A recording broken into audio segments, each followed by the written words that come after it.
Yes, sir. How much money are we talking about here?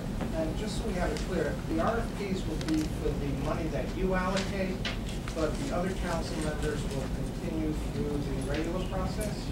The speaker's discretionary fund allocation is about 21 or 22 million dollars, but let's say between 20 and 25 million dollars. And every penny of that money will be now given out through a competitive, merit-based, apolitical RFP process. Obviously, most of today's announcement focuses on the money that was in the speaker's discretionary fund. We are also going to work with Attorney General Cuomo to come up with a more rigorous review process, a more rigorous review process as it relates to council members' individual discretionary items. And as we spell out that process, working in consultation with the Attorney General, will get more information to the press. Part of what we want to make sure we do with individual designations or groups that are funded by City Council is do everything we can to, verify that the group is a legitimate nonprofit, make sure that they have the ability to conduct the work that the council member would like them to conduct, and find ways to monitor to make sure that work is being conducted throughout the course of the funding cycle. And what's the total pot of money? We'll get back to you with that number, Tim. I apologize. Yes, Jim. Why is this happening now, a week after the scandal, or whatever you want to call it, and not at some point earlier in the 2.5 years you've been talking about doing something?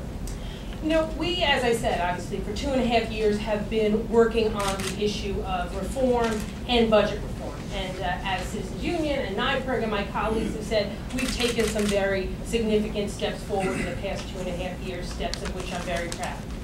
Obviously, what we found out about in the past few months, and as soon as I found out in the late fall of this year that there were fictitious groups in the budget, I found that out in the late fall of 2007. As soon as we found that out, we gave that information to the Department of Investigation and the U.S. Attorney's Office. But let me say, we've been committed to reform since day one. But obviously, what has happened over the past few months has made it clear that we need deeper reform.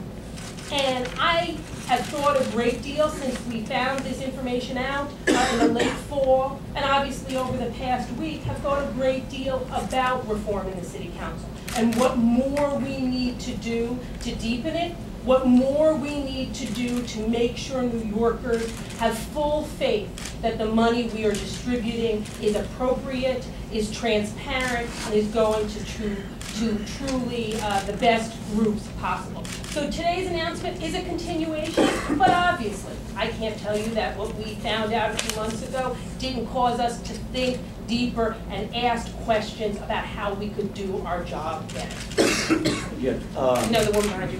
You're saying that this is an expansion of the review process for local groups or local initiatives. What exactly is the review process now, and how does that review process with council members' discretionary funds differ from the speaker's discretionary funds? Well, the new process for speakers, the speaker's discretionary allocation fund is going to be by RFP, right? So it's going to be working with the Mayor's Office of Contracts, a merit-based, competitive process around requests for proposals.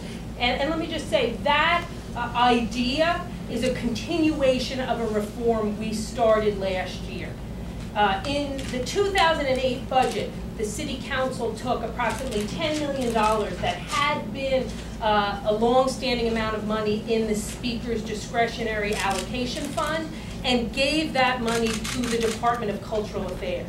And now that $10 million is being granted to cultural organizations through a merit-based review process. So this RFP step for the Speaker's discretionary fund is a continuation of that effort that we began with the Department of Cultural Affairs. As it relates to member discretionary items, what we're going to be doing is trying to compile information more quickly, ask organizations for more information, greater verification about their, whether they're a not-for-profit or equivalent entity in good standing. We're going to work with the Attorney General's office to confirm that information. And also, and we don't have all of the details on this yet, but when we do, we will obviously share them with the public, work with the Attorney General's office on how we can have an even more rigorous review process. Speaker Quinn, could you clear up for me what you mean by programmatic funding?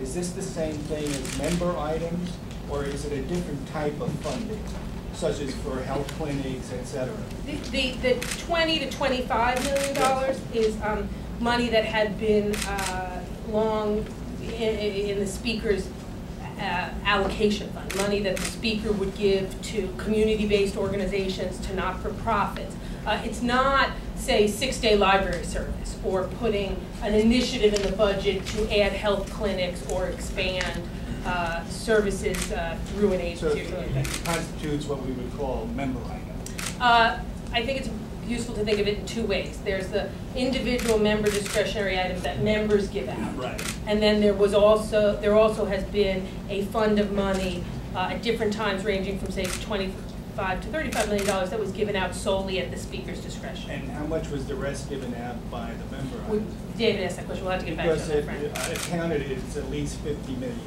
and that's not including your fund, what you're talking about. So we're talking a universe of $75 million here? I don't think those numbers are accurate. But More or less? I think they're less, but we'll get you the exact number. And I just want to remind folks, last year, in fiscal year 08, $10 million of the Speaker's fund was given to the Department of Cultural Affairs for merit-based funding.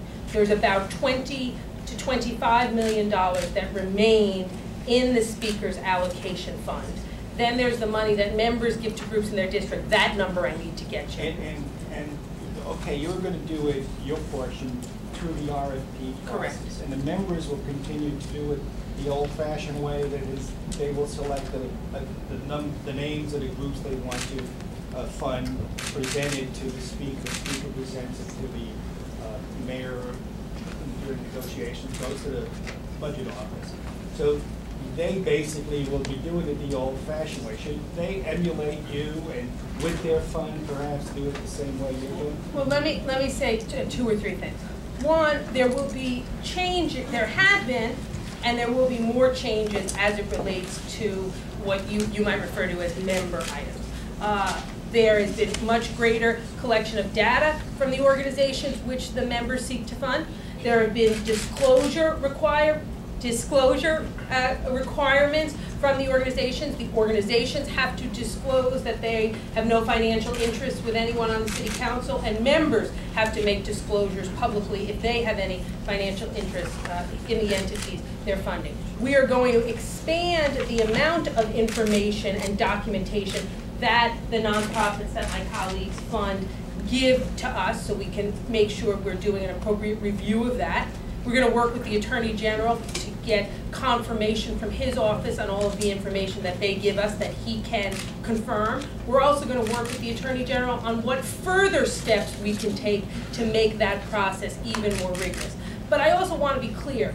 We, in the $20 to $25 million fund that the Speaker had allocated, those grants range in size, and some are, $50, $100, $150,000. Typically, the amount of money that colleagues give out to entities in their district tend to be $2,500, $5,000. They're for much smaller, more local organizations, and I'm not sure that an RFP process might not be too onerous for those organizations. But we obviously, as I said, today are continuing a process. We're adding in much more rigorous documentation and review of local initiatives, and we will continue to have a dialogue about what else needs to be done.